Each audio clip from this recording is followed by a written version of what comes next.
So 7:06, we'll call it to order. I think our first thing, we'll hand it over to Matt and Nate or Nathan. It doesn't matter. Nathan, Nate.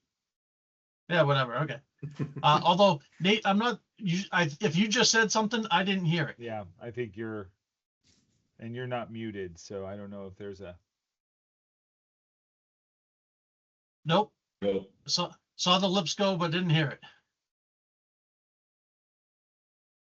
Nope. Maybe it's the headphone versus computer thing. Nathan How will about be this? participating. Yeah, we That can hear works. you now. Yeah, Okay, good. great. Good. I thought And you they might and just they have were to mime wired and too, might right? have I to mean, if it was interpret. wireless, one might go, okay, I know. something's going on with that connection. But anyway, all right. So theater stuff. Yeah. Hi.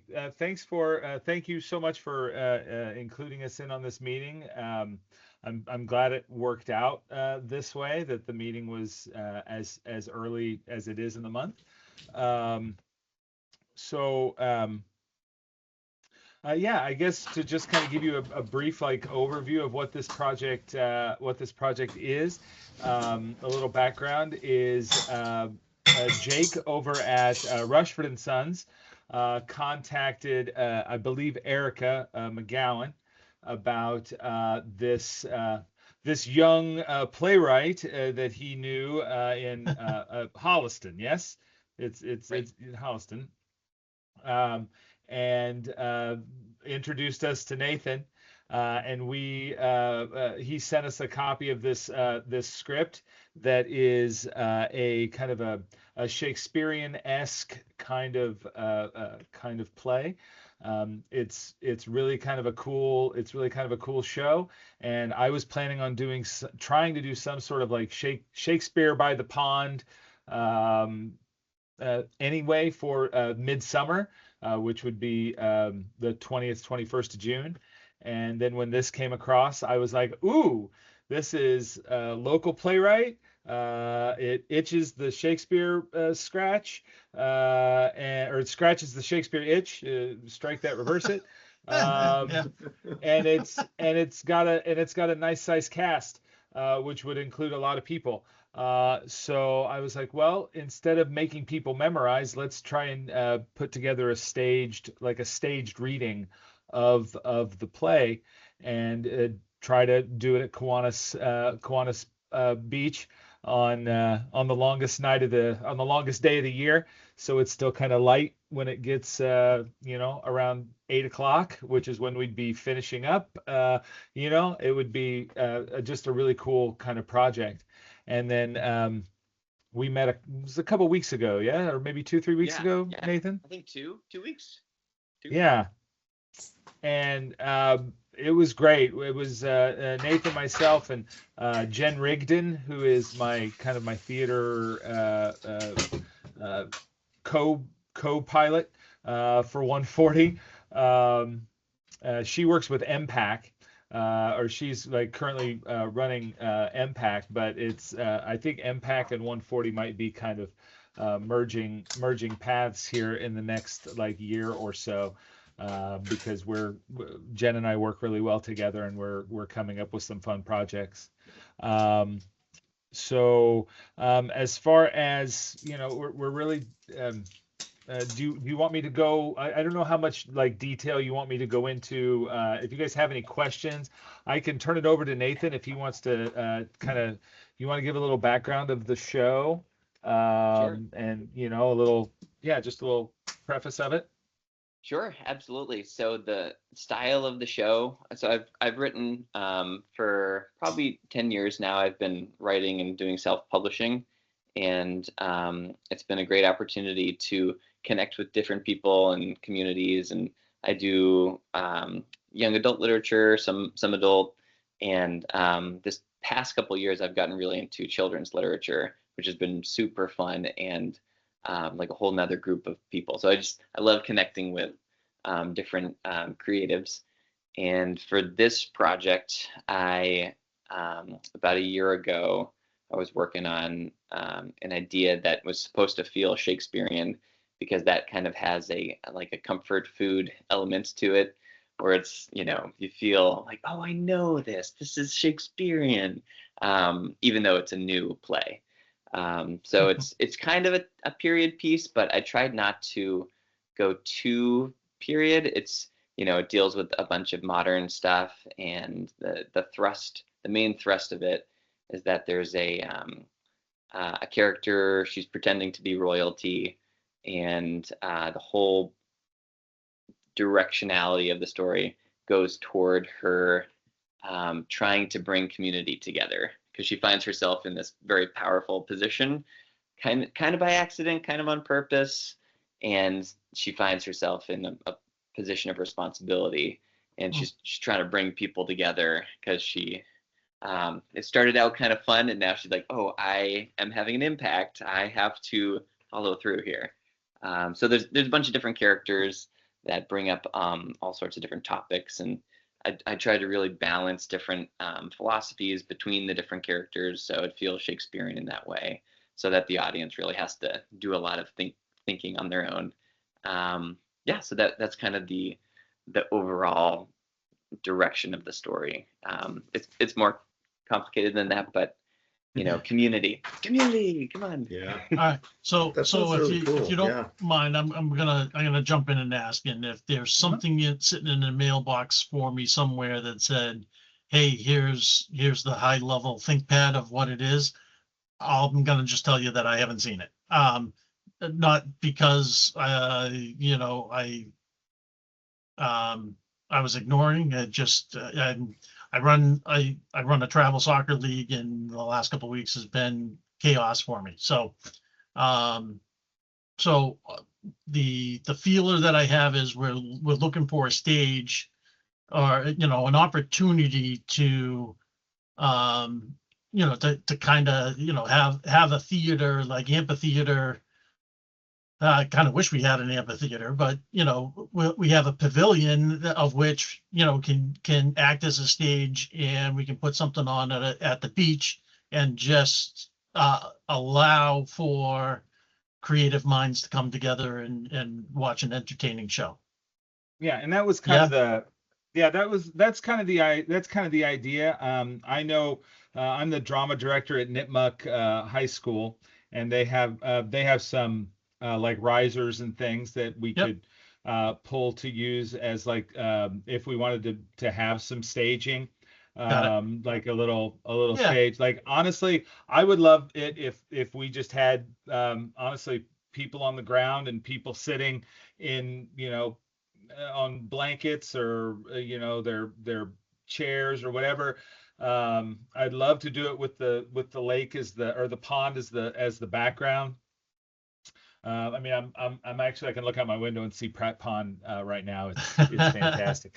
But like the pavilion, I feel like that would be a good location too, if we wanted to put the like the actors under the pavilion, and then people kind of sitting maybe, you know, back off into the wooded area there, or you know, towards, so they can see the kind of the pond behind us. Oh, okay.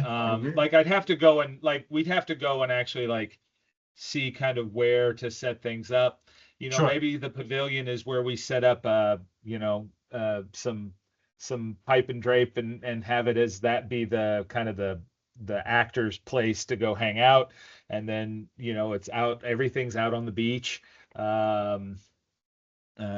Who knows? I mean, Yeah. maybe I we mean, float we do everybody the- out on the pond. We just Yeah, we do the concerts there, and it's usually people sit out on the lawn in front of the pavilion, and the lake is kind of off to the left and in the background when you view it from that Yeah. angle, and it's a pretty big space underneath the pavilion, so there's a Yeah. lot of real estate to work with there. And I mean, I think it's a matter of, if you want to go check it out and look and see for yourself, absolutely. And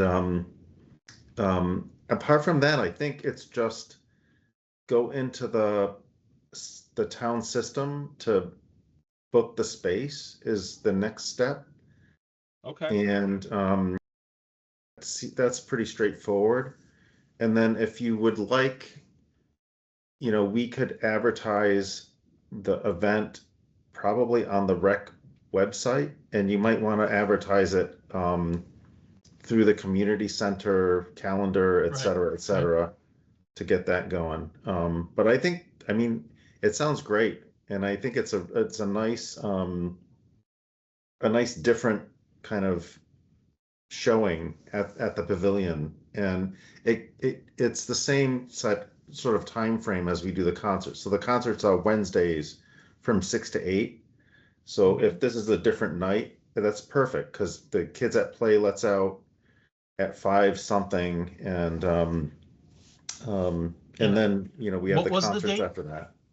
The 20th and 21st June. Just the 20th. Just The the 20th. one. Honestly, I was just going for kind of a one night only kind of thing. And with the 21st being a Sunday, I didn't necessarily want to do it on a Sunday night where people have to work the next day.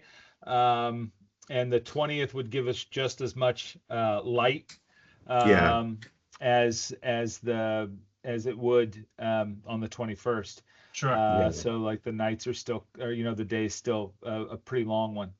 And that's Saturday, so that's a Kids at Play is not even in Play then, so Father's Day. I think it'll be Father's Day. Oh great, yeah. So it'll be like people at the beach hanging out, and if you advertise it, other people will come. And I'm talking to Rushford and Sons about them setting up and having their kind of their beer tent or whatever they have set up. I just kind of wanted to chat with you guys first. We've got some funding through the Upton Cultural Council. Oh, great. That we originally put in a grant to put on a production of Spamalot. But then we found out that the Spamalot, we couldn't get the Spamalot rights because we're like, oh, it's the 20th anniversary, so it's like coming back, and they're doing it back on Broadway again, and so there was no way we were going to get the rights. But we've still got this grant money, so we're like, hey, can we maybe try this? And the Shakespeare thing was the first thing that I pitched them, and now then this happened, and I'm like, oh. So the Shakespeare thing, but now it's like kind of this. So I'm just hoping the Cultural Council doesn't be like, you've changed this 3 times. So, but I yeah, go ahead. Sorry. I'm just going to chime in a bit. First of all, I love this idea. I think these are the types of things we hope the pavilion gets used for, and please more. But I think just a couple things that sometimes people are surprised by. So I'll be the downer and just like to put them out there for planning purposes. I think for our concerts, we have lifeguards on duty. So we specifically staff lifeguards later in the night, because especially with it being light that late, and assuming it's going to be a beautiful night, people are going to want to swim. We can do no lifeguards or lifeguards, but that would just be a factor we'd have to work out ahead of time, and I'd have to add to the schedule if we were going to do. And then RecCom, we'd have to talk about pay and all of that. And then the other factor that I think people are often surprised by would be parking. So that time of night, we don't typically charge for parking, so it should be fine. Again, RecCom assuming that we're not looking to extend that for any reason, but I think those are the types of things. Saturday evening, it might be already pretty full with beachgoers because we are open that day. So one of the things that some people have done, if they are going to pay for parking, is that we reserve it. They're going to reserve a certain number of spaces, and then nobody else can park there. So because your time of night you wouldn't pay, but the spots might already be taken. That's just kind of my conversation. If we do want to figure out some sort of reservation to hold the spots, and then what that would look like for fees or not fees or any of that. So those are just nitty gritty details, but I just like to kind of put them out there so we can all think.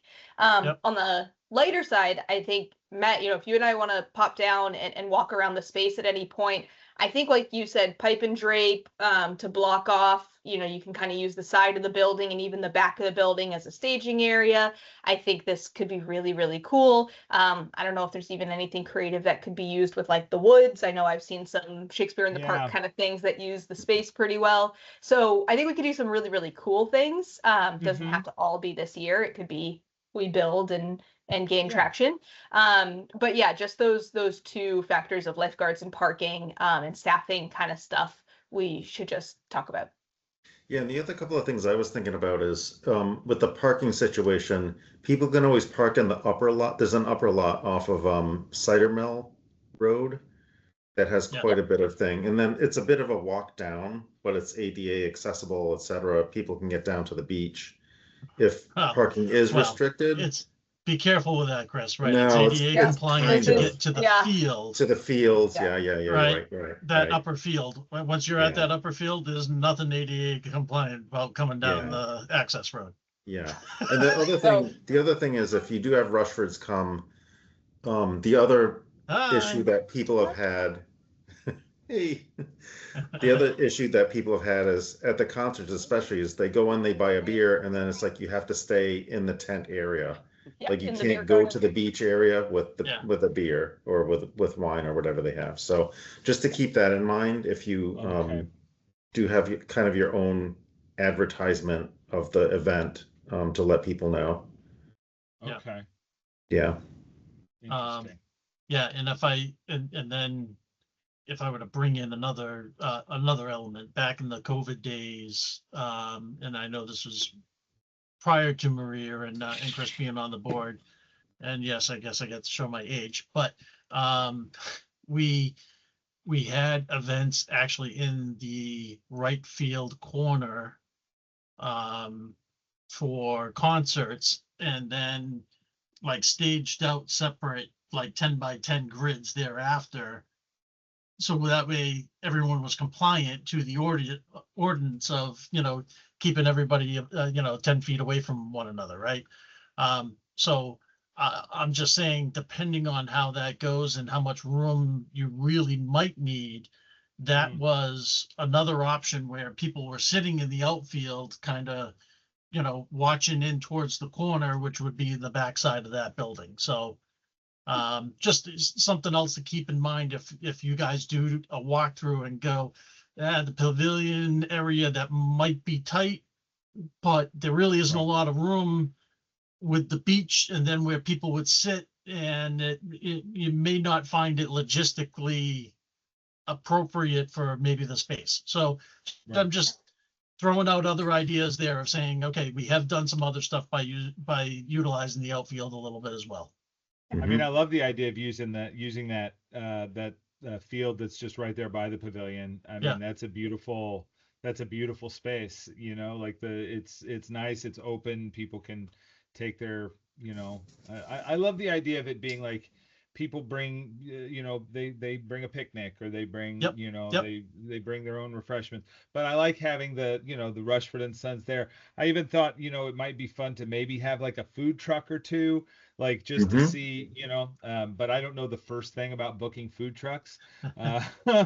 So Yeah. It's a maybe that's process. something Rushford and Sons could help with. Rushford might. Yeah, they could Uh, definitely help with that. Yeah. But it's like if you get at least one food truck there, I mean, theater goers are gonna want a snack while they're watching the show, so it's like, there's gonna be an intermission, it's like, it seems to me like kind of a no-brainer as far as like getting people to buy food and drink, Yeah. How long Another is the show? thing that Sorry, I was just going to ask, how long is the actual show from start to finish? What do you need? Like, what's the time for setup, and like how early would you need to come in and start prepping and all that type of stuff?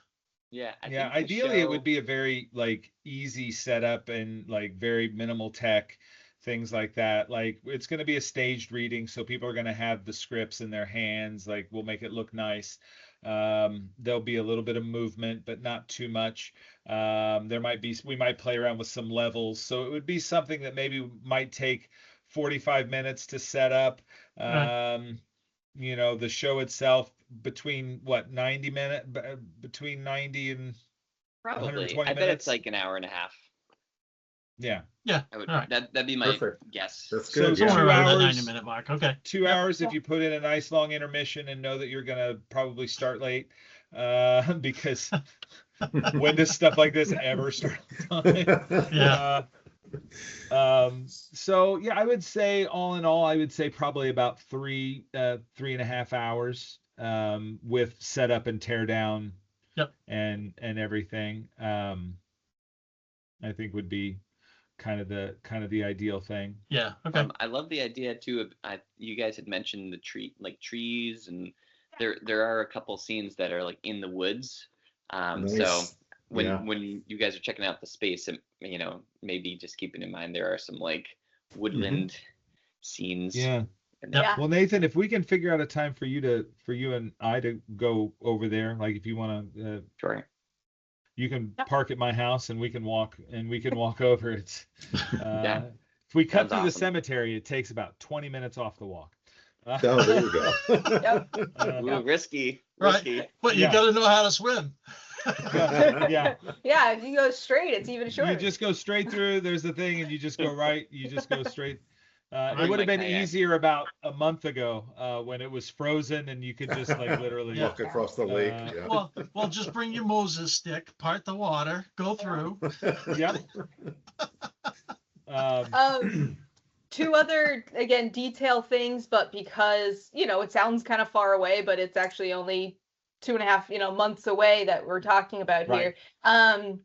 So if you're talking about food, yeah, food trucks, it's a whole process. Rushford's a great resource for that. If that's a little out of reach, we're actually partnering with the local Girl Scout troop, and they're going to run our cash grill for our concerts, which means they're already getting ServSafe certified and blah, blah, blah, all the things to be able to use that. So that might be another, if you're not going the food truck route, to see, hey, do they want to try to add one more date onto their calendar and run a grill for you all? Our agreement with them is they would obviously get all the proceeds for doing it, but at least it was a service, that could be during your event. So Yeah. just kind of throwing that out there, that's already something that's going to be in the works for them. So they may be open to that. And then there was another thing that we were talking about, and I was going to bring it up, and I don't remember now. No idea. You'll think of it as soon as we log off. Absolutely. It will come to you. And I think just registering for the site on the rec website, Yeah, to reserve registering the for the space. pavilion. Yeah. Yep. Just Okay. reserve the space just so nobody else. Yeah. So, but Gets in as there. of now, yeah, I'm just looking to see. This all might be for naught if the space is already taken. It's probably not booked. You're probably good. Yeah. So yeah, we'll Yeah, probably look for pavilion rental, and maybe we end up doing something with the outfield area as well. I don't Yeah. think. I mean, certainly, Saturday, if a Saturday night right now, I would say the field is open. Sunday morning it'll start getting busy with Right. Sunday morning softball stuff, but Saturday night is usually okay. Yeah, and the I remember- pavilion should be good. Now it does say remember the what it pavilion. Is. If that's I'm gonna interrupt just If because I I'm- do remember what it is. Oh. And if you're looking at reserving, so there is one other thing. If we are trying to kind of count on overflow parking for the upper parking lot, they do have a hard end for 8 p.m. With some slight exceptions, like the concert, sometimes they know people will be leaving between 8:30, that kind of thing. So if you're talking about maybe 3 hours, just know that we'll need to bleed earlier, not later, because it's kind of a quiet neighborhood road, so they do notice if a bunch of cars all leave at 9 p.m. It's not Okay. irrelevant to their life. So the Kiwanis Beach right now, just looking at the website, it's saying that it is unavailable from 8 p.m. on. Is that hard out? Yeah, so the whole space, all of Kiwanis closes at 8 p.m.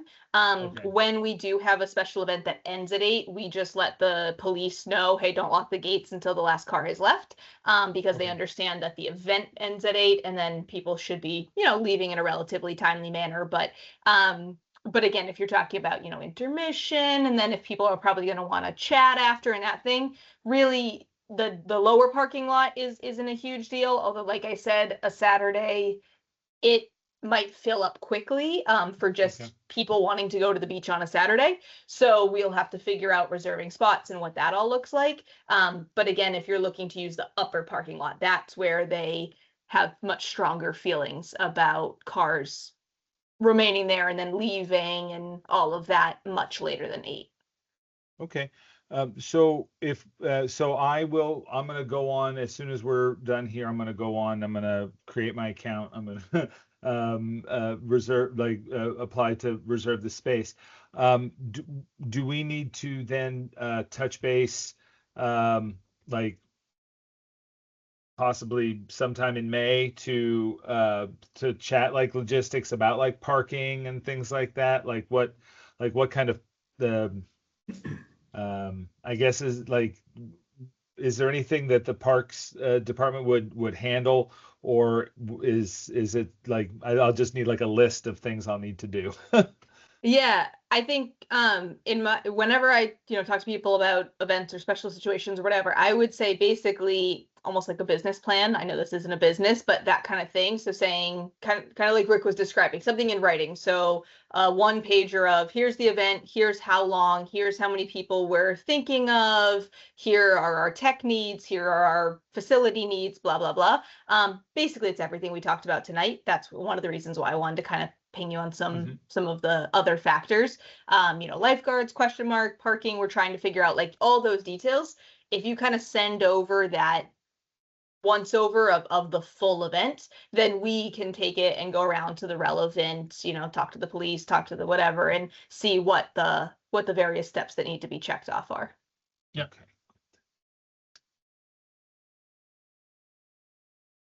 And then will you guys take responsibility for advertising and getting this out there, or do you want us to help in any way? Or I mean, I will get this over to our marketing people. Like they'll design the flyer, they'll get all that, Good. they'll get all that stuff done. But yeah, I mean, we'd love to be able to send you a flyer to put up on the website, and we'll get some flyers Yeah. up at the town town hall and the the community center. center? Yeah. And then we'll be at Rushford and Sons, and hopefully at the Yeah, other perfect. Rushford and Sons. That's and good. because I know we're not just going to get Upton people to audition for this. It's going to be people from all over. That's great. I feel like we'll come and do this, so hopefully we'll be able to get a little the outreach to Yeah. Mhm. other towns up and down 140. Great. Yeah, and get it in the Upton newsletters as well. Yeah. Is a good outlet, is a good advertisement piece. So yeah. And we'll get it all out on Upton Moms and all the Yep. all the regular channels. Yeah. Sounds good. Good. I can talk to some people in Holliston too and see what I can drum up.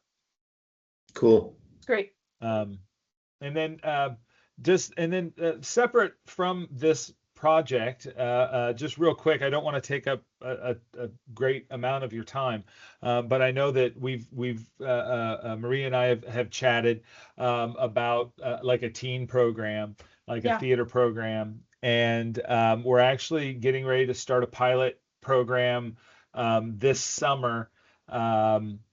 We're starting, it's kind of like a teen community theater group, so it's for kids from all over. We've got I'm working again with Jen Rigdon, they're doing Chicago right now, and they're doing their rehearsals at Town Hall, and the idea is to give those kids something to do after Chicago is over, and before school starts. And we're hoping that this will turn into kind of a rolling, 8 weeks, take a few weeks off, then do another 8 weeks, take a few weeks off, and throughout the year, where at the end of every 8 weeks they put together some sort of like presentation. And I know that there's been are Jen and Bob definitely retire? Are they doing this summer, or are they done this summer? They're doing this summer. They said next summer's a question mark, but not definitely out. Okay. But you said teen. They actually right now are capping their top age at 13. So I'm not as worried about this being, competition kind of competing with ourselves. Right. So these could be, even feeder and complementary programs. So I feel Yeah. good about that. Yeah, and this would definitely be something that if once this gets going, doing like a week intensive, that would take the place of that particular week when they're not doing it anymore. Again, not Yeah. just to be a plan B once they are done. Well, and like I said, you're actually, if you're talking about teenagers, if we start yours at 14 years old, right, then we're in no conflict. So I actually don't Okay. mind running them simultaneously at all. Okay. I think that they could work. So I don't know if this summer is too quick of a turnaround for you, but I think especially we're with gonna. teens, we're able to use the nighttime a little bit more than the younger kids. Right. So town hall does open up as an option. The younger kids usually can't, be out Be there, later in the evening. So we often can't use those hours. So let's chat about those specifics, but I wouldn't worry about waiting for them to be done if that's the age Okay. group you're talking about. Yeah. Well, we'll definitely keep you posted and keep you in the loop as signups go live for that. And, I think that'll be great. Yeah, no, Jen Lade is wonderful. She does a lot of theater down in Rhode Island at the stadium, I believe. Oh, The feedback? Yeah, it's just over the border. I think it's between here and Providence. So yeah, she's great, and she's doing it, and we're really excited. So Cool. That's great. All right. Awesome. Yeah, sounds great. Well, thank you. If there's anything else, if you guys have any other questions, please feel free to shoot me an email. Yeah, I look forward to this, y'all. Yeah, All this right. was great. Yeah, thank you Yeah, so well, much. Yeah, Yeah. no, thanks. good talking with you. Always good to have new opportunities. So, yep. absolutely. Yeah. Yep. Very cool. All right. Well, thank you. We'll let you guys get to the rest of your stuff. All right. Sounds All right, good. have a good night. Take care, All right, guys. bye-bye. Thank you. Nice to see Yeah, you. bye. All right. All right, good crew. Yeah. Yeah, even better if that's just one of those, we can rent it to them for nothing and not have to pay them anything, and Yeah. people in town can get a free show, Yep. Absolutely. Yeah. Yep. right? So, We will we will have to figure out the parking thing, because I assume, Yeah, of course. we're fine with offering free parking, but at what time do we cut off to make sure there's enough spots for free parking for them on Yeah. a Saturday afternoon in June? School's Yeah. just gotten out the day before. Yeah. That's Yeah. that's exactly why I asked the question I did, in terms of, all right, Yeah. how long and how much time do you need to set up? And Yep. 'cause I'm Yeah. seeing cars starting to roll in at like 4. That's what my mind was thinking. So, Yeah. Yep. We should suggest to them also carpooling and like parking at the community center and carpooling in. Because it sounds like, they're going to advertise pretty widely, so there could be quite a few cars coming in. So, yeah, we can have a conversation of, do we want to try to maybe have some sort of, fee, maybe Shuttle. not a per car fee, but a flat fee or something, and we cut off parking at noon that day, something like that, right? So the cars that are there Oh, trickle right. out, and we could talk about making it Yeah. not such a hit for us, but still affordable for them, and Yeah. kind of a compromise, Yep. yeah. Good. All right. Cool. All right. So, meeting minutes from the 19th, I took a quick look at them. Yeah, look fine based on the impromptu meeting, or things that we had. Mhm. So I'll make a motion that we approve the March 19th meeting minutes. Second. And all in favor? Aye. Aye. All right. All right, Maria, you're up. Director's report. Here we go. All right. I always open it instead of hit share. Let's see. Director's report. So like always, I'm gonna kind of, just visually scan over the financials, but one update with financials in terms of process is this was one of the main conversations I had with Kristen when I had my one-on-one. She's, doing one-on-one department head meetings every month. So I had my first one 2 weeks ago, I think. And really she's looking for, it's a quick 30-minute, hey, what's going on? So really I came in with bulleted, here's the top, 3 things going on, and here's the top 3 challenges to our department in general. Yep. We spent most of the time discussing that financials, tracking, understanding, access, blah, blah, blah, is pretty much the biggest, I would say, issue with our department. And she has communicated that she's heard that from some other people, and she does see it as a thing to be solved relatively timely. I don't know about ASAP because she's got a lot on her plate, but we have to do something, because I've communicated to her, as much as I can learn, and I'll get to the bottom. There's some courses I'm looking to take and all of that to try to better prepare myself. As a policy, it shouldn't be that you understand how to read accounting style reports as your way to understand your financials, and especially not having transaction line items for income. So we discussed all that. She seems very on board. We have to take a step forward. I had pinged Jess and Kenny. I don't remember if I CC'd you all or not, to basically just say, is it just that we're not reporting income as transactions, right? Like the way my reports are set up are as a lump sum. So if I submit them as line by line, can they be reported that way? Like, is it just a feature we're not using because we've never used it, or is it not able?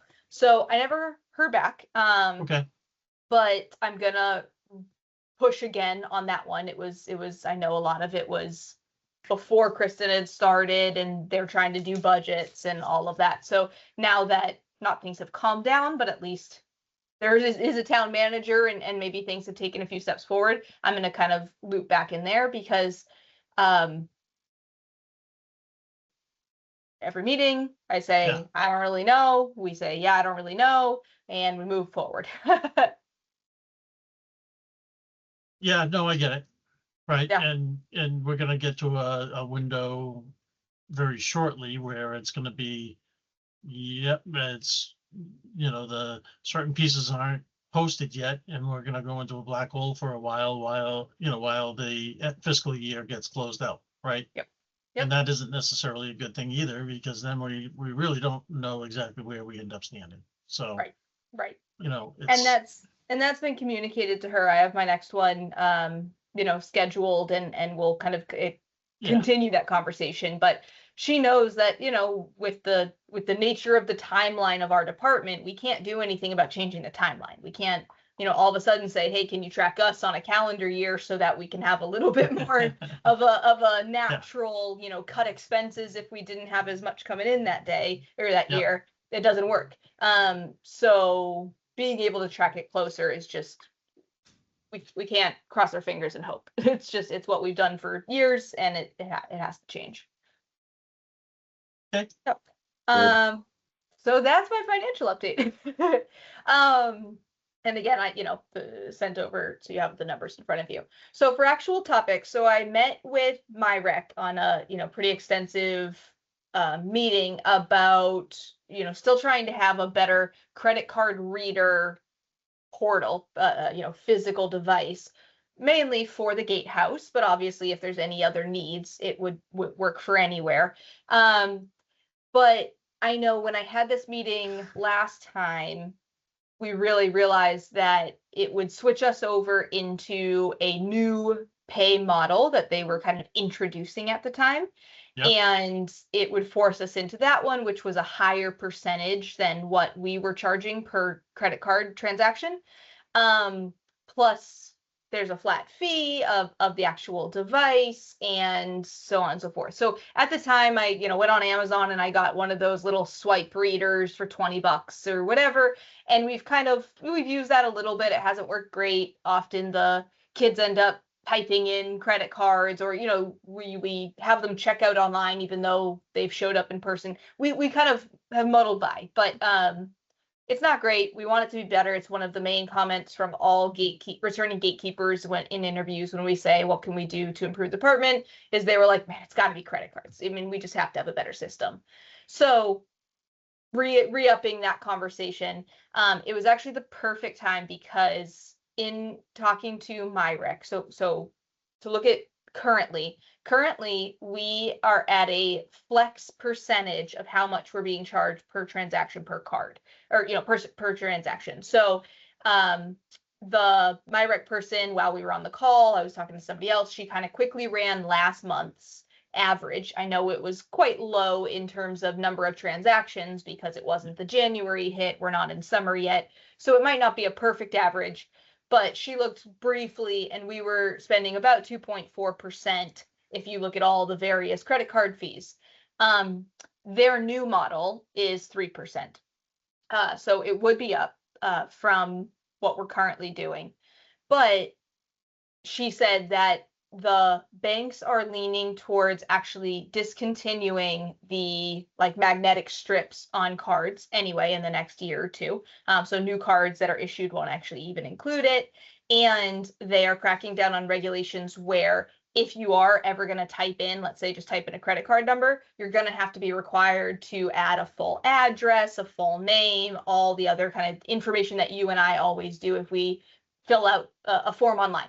It's all going to be required now. Whereas right now it's best practice, but we are able to have that feature turned off for ease, quickness. Yeah, sure. So they're like, that's going to go away. So it's a little bit forcing our hand, because it's just going to be crazy to have a gatekeeper have to type in your name and address and credit card number for every card that goes by. So it's somewhere we're going to have to move towards this year or next. It really is. So there's a couple of options. We talked about some specific devices. So these are the flat fees that the device would cost. One of them really is just an Ethernet plug-in, so very reliable, but you can't travel around with it. The other one is Wi-Fi. I'm leaning towards Ethernet because I talked to IT. They do believe we have an Ethernet connection out there, and Wi-Fi is spotty. So it seems like a better, and without being significantly different in cost, seems like a better bet for us for that location. As for the percentages, what it would look like is really if they kind of did the whole breakdown, and I have the whole presentation if you want me to send it over, but really what they would charge us is they would charge us 2.9126%, because if you have $100 and then you charge that, $100 hits our bank account, and then MyRec still gets their 3%, blah, blah, blah math. But if you charge $103, then we don't get it would charge $103, then we'd get 100, or if we charge $100, then we would actually only get 99 something. Yeah. So anyway, they're like, we've done all the math for you. So the conversation is really not if, but when are we going to turn over to this new model. The new model has a $36.50 monthly fee too, besides the credit card fees. But there is an option, even with our current model or the next model, that we pass the fees on to the consumer instead of doing it ourselves. So I asked if we could do it for only Gatehouse, so keeping everything we currently do, but just pass the credit card fees along there. They said no, it's the whole website. You either are or are not passing the fees along. So it would include all of our online registrations for everything if we pass the fees along. Yeah. So that's tough. I think I did the math, and if somebody signed up for like 9 weeks of Kids at Play, it'll end up charging them like $80 or $90 extra in fees, something like that. So it's not insignificant when we start looking at those numbers. Obviously, for something like volleyball and smaller hits, it doesn't stick out as much. We all kind of go, oh yeah, there's some fees, that's why my thing went up $1 or $2. But the numbers get big when we start talking about Kids at Play. But going up by, basically half a percentage on our end for credit card fees is another big hit for us. So I think I have, I see both sides of it. I think I'm kind of leaning towards eating the cost this year because some people have already registered for Kids at Play. We already have planned to have certain, credit card fees taken out of our budget. It's a little bit of keep the same. And then next year, and we just raised our prices for Kids at Play. Yeah. And then next year, when we'll be keeping prices the same, that's when maybe we pass the fees on to the consumer. And we even just put a note, just say, due to a change in our online system, this fee will now be tacked on to your final bill. But, letting you know. And then also having a space that explains how they can pay through cash or check, so that there is an option. They're not forced to do it. Mm-hmm. What we kind of ignore that process, because why would someone choose to do it if there's no pay benefit? Right. But right. but it exists and it's open, and about 2 people a year do it. So we can just be more transparent about that process. Yeah. That's Mhm. kind of where I'm leaning, is go to the new model now in order to be able to have the credit card reader, get everything set up, all of that, but eat the credit card fee, the additional fee, meaning the 3%, for this year. But I want to know what your thoughts are. Yeah. Yeah. Well, and it's more than just the 3%, right? It's that, and is the monthly fee is going to be, times 12, right? So. Right. Yeah. I mean that it's not. It's not small dollars when you start talking. We've got, in essence, say 220 of, the expected revenue. Well, actually, it's probably even more than that. That's coming through, right? That's being charged on, via credit card. So, Right.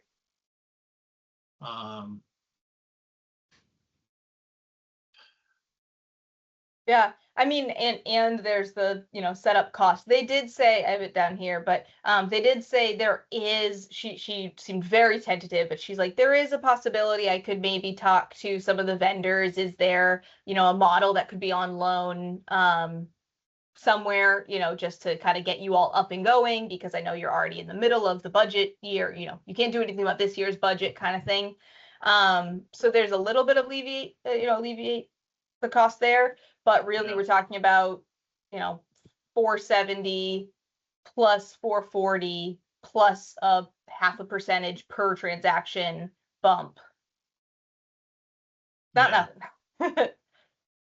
I mean, and so then the flip side is you could just do the credit card flop now. And I bet you, what we save in credit card fees for the remainder of the year would cover this 440 and 480, because we wouldn't be paying anything.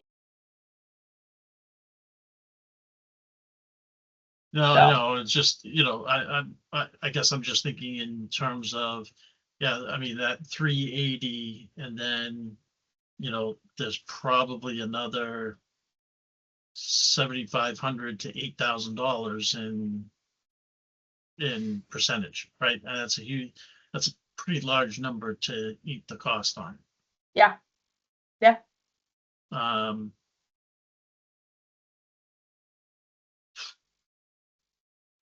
I mean, the other option is we pause and we, they don't have to flip the switch yet on the typing in the address, right? We could do what we did last summer. The kids type in the credit card number. We, muddle by one more summer, and we know that this is coming down the line next summer. I know we already put in our budget, but we could maybe be more transparent. We could maybe look at, options there.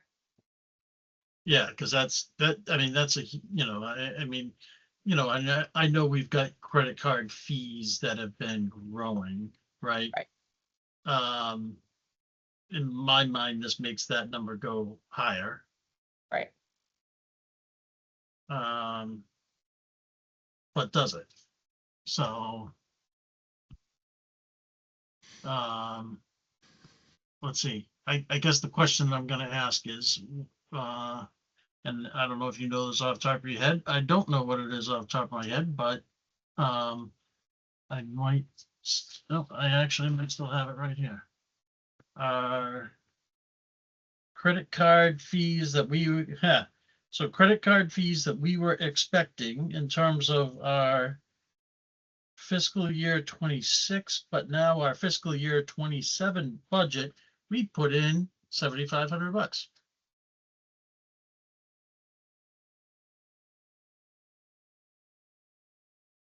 So that's almost right on the money. So eat it. Yeah. Well, but no, this would be an additional. Why would it be additional? Sorry, It's say what not- you're saying again. So if I were to go back and look at our budget, Mhm. right, we got a dedicated line in that operations, bucket Right, the credit card fees. for $7,500 for Yeah. specific to credit card fees, Right. Yep. right? So we're getting hit with the, is this in addition to authorized.net and the other one? This is the same. This is This what we're is the talking about. same. So, Yeah. so we're getting, so we've got a budgeted line for these fees right now anyway, is what I'm saying. Right? Yeah. Up to 7,500 is what we had budgeted for. Right. And this falls right in line with where that budget is. Even with the 0.6% increase. I think so. I mean, if you take, well, what number do we want to use? The 290, right? Because that's what we put in. Yeah. Okay, so if that's 290, then it's yeah, okay, we're like $1,000 off. Now, maybe the cold hard reality is we're gonna get all the way to the 290 if that's really 250, right? Or 270 or something along those lines. If it's at 270, right, it's 78, almost $7,900. So I don't know. I think the majority of that's covered. We'll have to modify it a little bit. Maybe it'll be a little bit lower because some people have already started that process and we're already 4 months into, the current calendar year view of which this is in effect.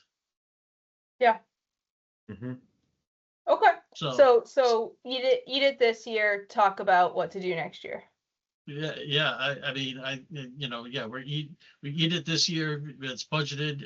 My assumption is we'll probably eat it next year.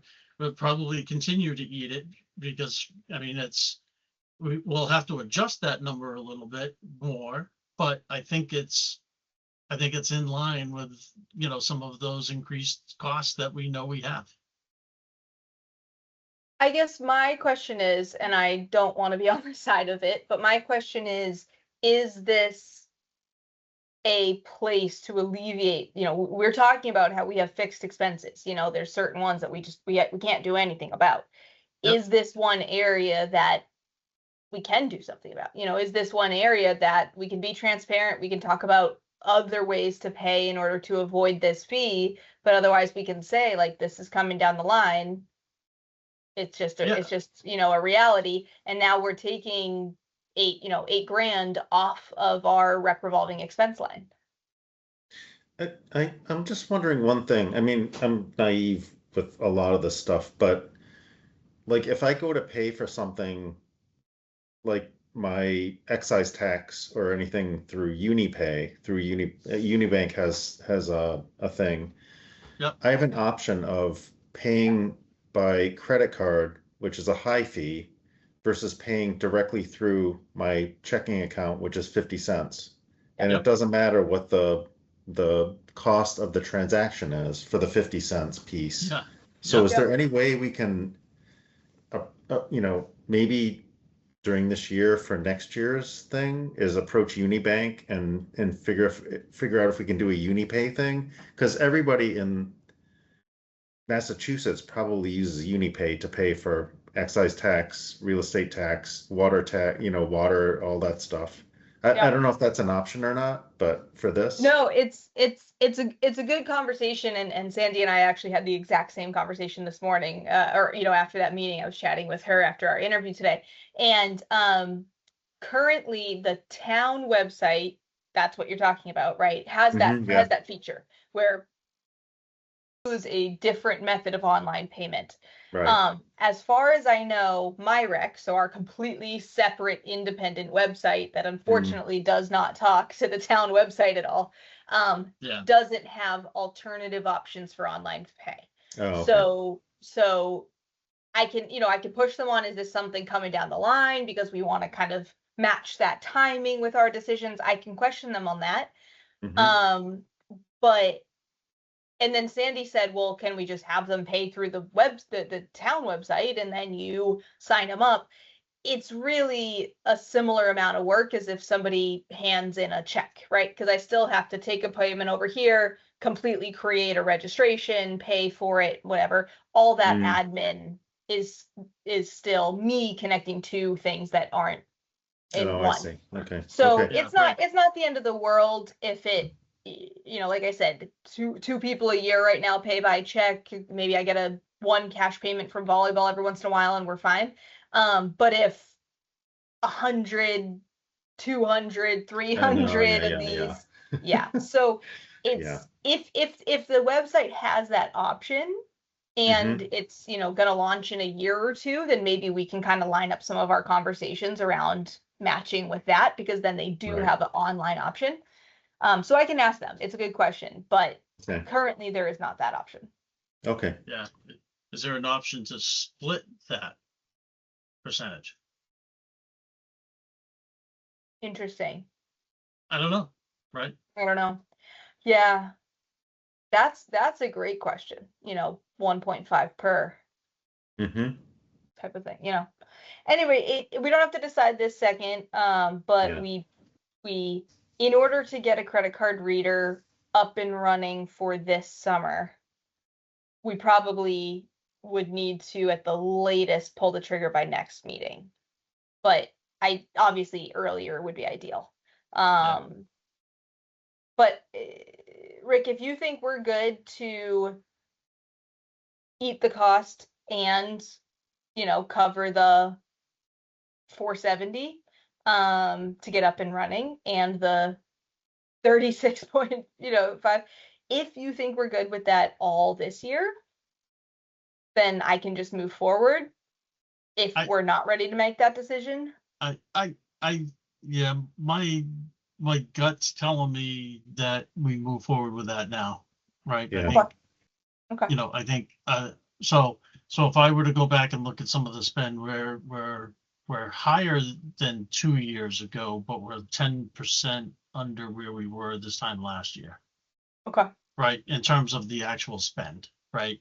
So now also keep in mind, I mean, a lot of that was, the court resurfacing stuff. So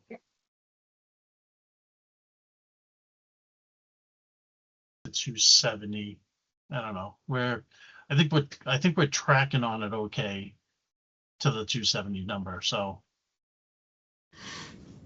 okay. I mean,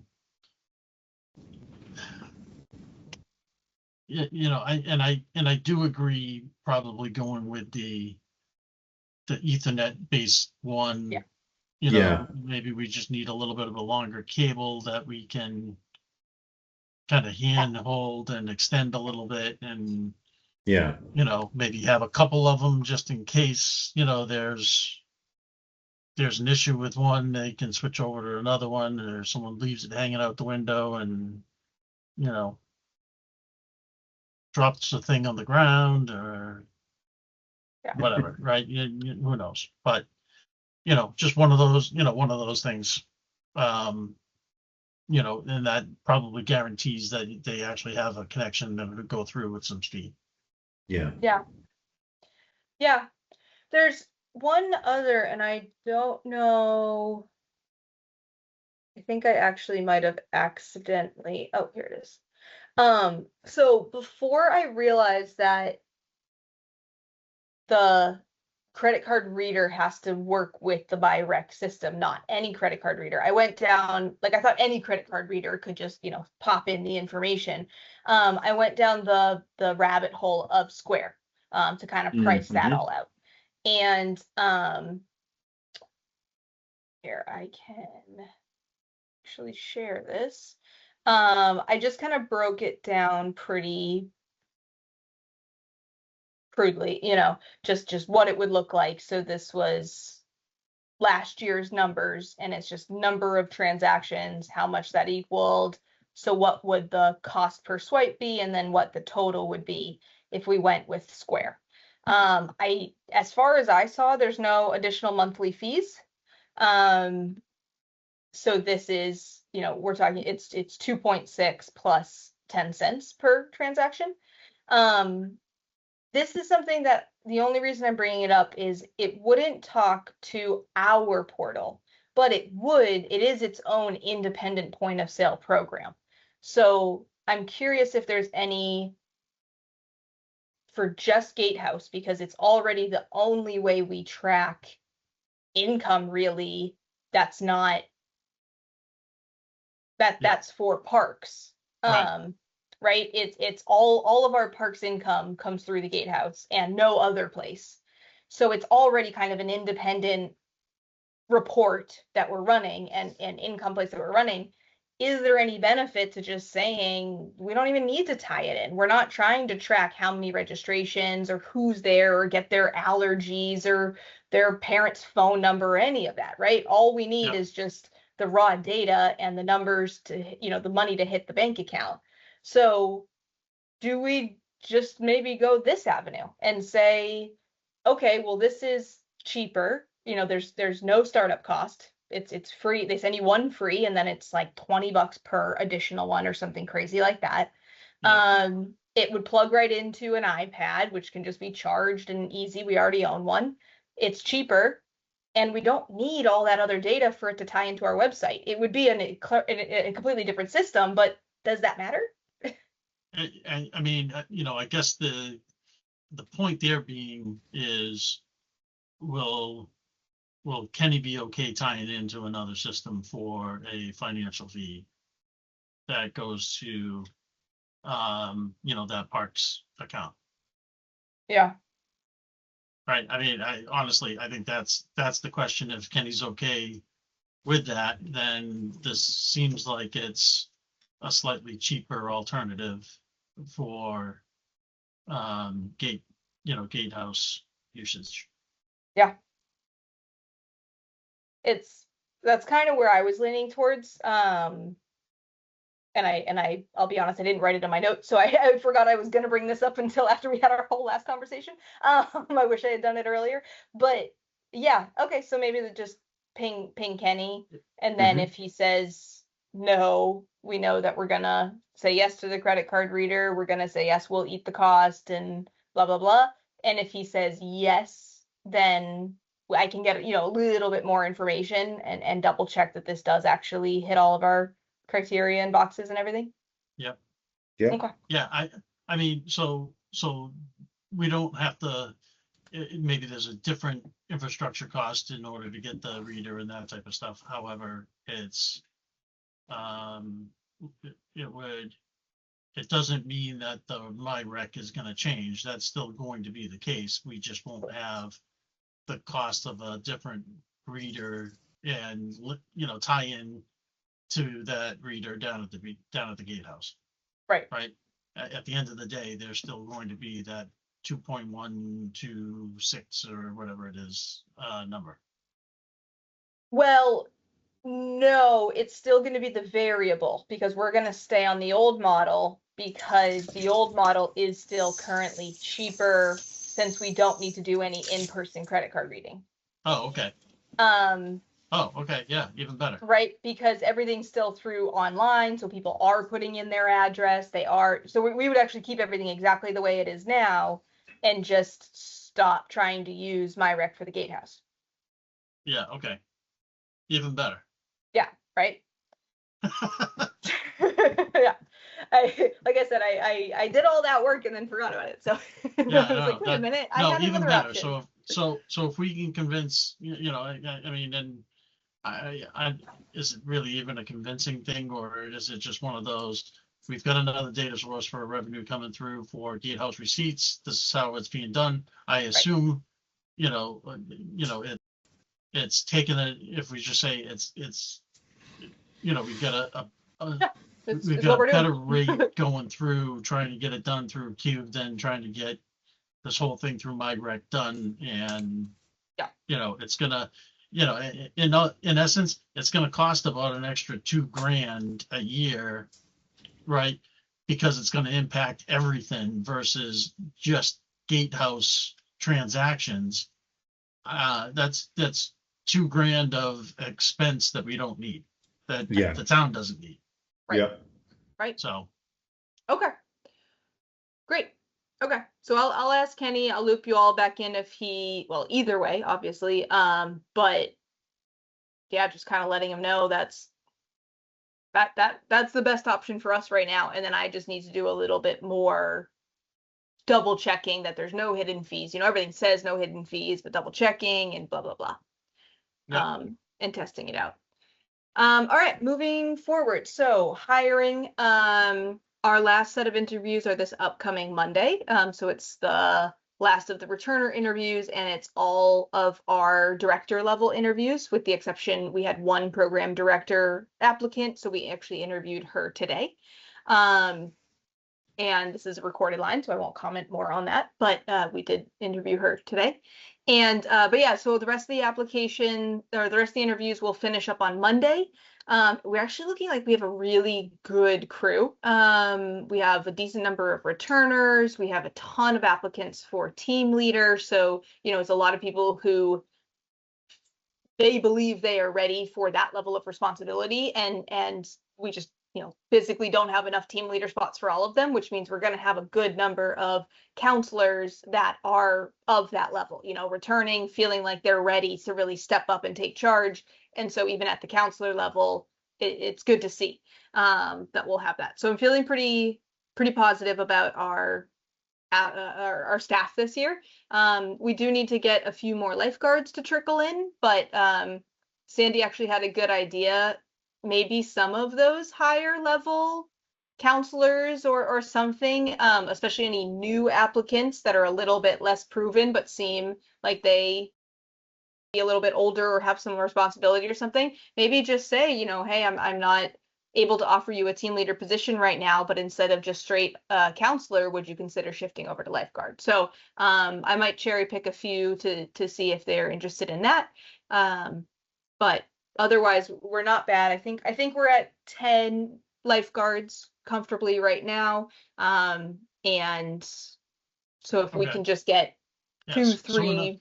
we're not hurting for the lifeguards in that sense. Yeah. Okay. Yeah, last year we had 15. And I actually heard from a few of them that they wanted more shifts. The year before we had 15, and pretty much everyone said it was a good number of shifts. So I kind of need to ask this group of applicants, that they're all returners. Hey, were you in the party last year of wanting more? Because then I'm not going to shoot for 15. I might shoot for 12 or 13. Or were you in the party of being good? And which case I'll keep advertising and we'll see what trickles in. So that's kind of my plan there, but we're not going to not be able to staff, with the exception of they are almost all, if not all, college students. So the last week of Kids at Play, we will not have lifeguards. We just have to know it from the start. Yeah. So and then the other question I was going to actually have in terms of the hiring for counselors and stuff is, sure. The athletes to non-athletes, and not that I want to be discriminatory in that sense, but I think we learned a hard lesson last year. Yeah. You know, where we had a very high number of the staff that, you know, played high school sports, hence they all, you know, the majority of them left early because you have all the preseason stuff. Right. So that is true, although it was actually a far lower number of high school sports and a much higher level of BVT. BVT starts earlier, and That's some- true. Yeah. Okay. yeah. So that was actually the bigger factor. So it's college and BVT that I need to look out for. In order to get the best staff, I don't know if I can make that decision with too many people. There are a few people that I'm going to hire anyway. Yeah. Meaning I get it. a few more than I'm comfortable with. I wish it could be a smaller, you know. Yeah. Anyway, because I'd rather have 8 good weeks and figure out the last week than whatever. But again, trying to be a little careful on a recorded line. But Yeah. No. but yes, I get it. And that's it's I- the math that we're looking at. But it's- I do know that there is no chance we have lifeguards the last week of kids at play. Yeah, no, okay, I get it. So, Okay. you know, so I get that, but I think it's just, you know, a scenario with the, you know, with the staff of just, you know, trying to keep that relatively in mind, so that way, you know, there's still something that could end up being offered. So, Yep, Right. absolutely. Yeah. so anyway, yeah, okay. Great. So yes, that's starting to send out offers next week, and then it's just the whole process of tracking down all the employment stuff. We haven't set dates for trainings or anything of that sort. I usually like to get acceptances from the director levels in order to make sure that they are available, the training dates. So hopefully by the next week or two, we'll have those training dates set and can kind of move forward there. Kids at Play, so current registrations, 851. So this is not independent people, this is number of registrations. You know, low, but we're chipping away. It was much lower last meeting. So we'll have to keep pushing there, but I'm gonna do another newsletter push next week. It's school break, so I think it's the perfect time. Plus things are starting to warm up. And so I'm hoping that will start to gain some traction there. So I think I sent a message on this last, Yeah. maybe after last month's meeting. Yep. How are we counting that again? Yeah, so I can pull it up. So Because I obviously there's a couple different ways to you did to it count differently the than me, yeah. numbers of unique registrations. I think is around 36 or something along those lines. But Yep. if we're looking at a week to week, day to day type scenario, Right. So you know, this we're this counting is it that way. Yeah. right. This is how I'm tracking it. So the report I run is advanced activity seats at a glance. And Yep. you're right. It's not unique. So like this 17 is probably 17 of these 18. Those are probably the same 17 people. For example. Yeah. Okay. So it's definitely not unique, but to me, I'm sort of just looking at butts and seats. You know, Yep, I don't yep. care which 17 these are. So if they're unique or not. Yeah. Yeah. Okay. So that's All right. that's kind of how I track it. Grayed out because obviously they're not solidified. Anything black would be solidified. So Yeah. Sure. you know, these numbers are all obviously low, but that's because we're still relatively early on in registration, Yep. and hope to see these numbers increase. But it's just a good, No, of course. just a good, you know, thing to be tracking and seeing where we're running, Mhm. especially once we get closer in and these numbers become a little bit more solidified. Yeah. But that's where I get it. So it's advanced activity seats at a glance. Yeah. Okay. Yeah. Okay. So yeah, I'm with you. I just, yeah, you know, if I were to look at it in the system and kind of going, it looks like there's 32 or Right. 36 unique people that have registered. Right. Feels like we're a little behind in that sense right now as well. But the weather's starting to turn, and hence the numbers are starting to grow, right? Right. With the signs are out, there's some advertising going on. So, you know, good things are happening. It's just a matter of getting out from underneath the snow is what I'm really what I'm saying. So Yeah. Yeah. Yes. Agreed. Yeah. Agreed. Okay. Yep. Yeah. Thanks. Perfect. All right. Oh, and LIT we're at 85. Last time we were at 0, so that's great. Again, I think it's very much the same kids. I think we had certain kids that signed up for their weeklies, signed up for their dailies. Daily registration's open today. We had a couple people scatter in. So, yeah, it's starting, but this is always the scary time. Is it going to be enough? Yep. Field trip. So we had to move a couple things down around Weston Creamery and the Hannaford Theater both weren't able to actually come through, unfortunately. So we had to just shift a few dates and things. But this looks like pretty solidly going to be the schedule. Maybe a date might switch here and there. Davis is easy to switch. They take a billion kids every day. So things like that. But just actually getting the paperwork from each of these places. But I've communicated with all of them and it should be there. I would say half of them are already solidified. Just waiting on, like I said, the actual the piece of paper before I advertise anything. For field trips, so for the financial assistance program, we got approved at $15,000. We're going to go live soon. I like to go live after the individual day registrations have opened, because that way people looking for individual haven't missed out, because sometimes that's their first kind of access to what is our program. So we usually go live right around now for the general Kids at Play LIT style days. The conversation that Katie and Tanya and I have is each year is how and when and if do we include field trips in the financial assistance program. Hopefully if they see this, I'm not misquoting you all, but I believe where we kind of are currently in landing is we're going to wait until we see, maybe the first week or two of financial assistance requests have come in, just to see really where the money is spreading out, and approve that first, because it's most important that people get to go versus field trips. And honestly, it might even be longer than that, but the balance is we want to open up the field trip financial assistance requests live with the field trips on the general website, because it takes a process for them to get approved, and the field trips fill up really quickly. So we don't want them to miss out on an opportunity by our side. But that's the balance, right? How long do you wait to open up the field trips, and then you have to give them enough leads? So basically the answer is I'm looking to get these 100% solidified. Like I said, just really waiting to hear back from 2 to 3 of the paperwork. I think once all the paperwork's in, I open up the field trip financial assistance requests right away, just so at least we get the requests in. We can always deny them.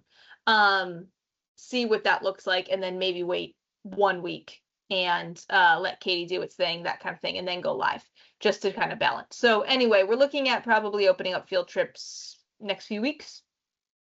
Okay. And that's pretty consistent with what we've done in years past.